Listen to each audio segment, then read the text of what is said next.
And this video is for tempered glass, the JETech tempered glass screen protector.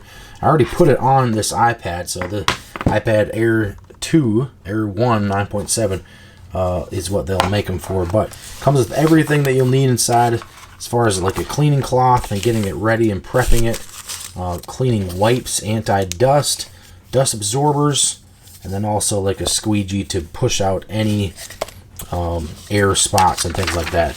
Once you put it on, you'll be able to peel off the front layer, but once it's done, this is what you're going to get: a very hard and protective film or screen protector right on the top, and you can kind of see the edge. Let's see if we can zoom in a little bit.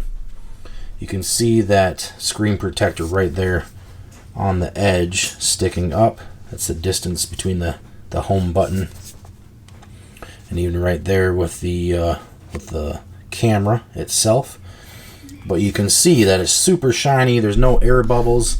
It has a very hard and protective surface now, so if you ever drop it or scratch it or rub anything on it, it's going to protect. But very easy to install and put on, especially with all the cleaning wipes and everything you get.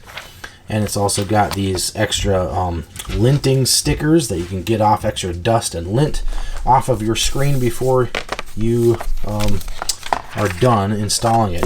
And even once you are done, if you do fold that on there and there's a piece of lint, you can peel this back up, get under there with a lint sticker, and get that last little piece and then lay it back down, and you'll be good to go. But makes the screen look super awesome and super crystal clear. Can highly recommend this. You need to go grab one of these.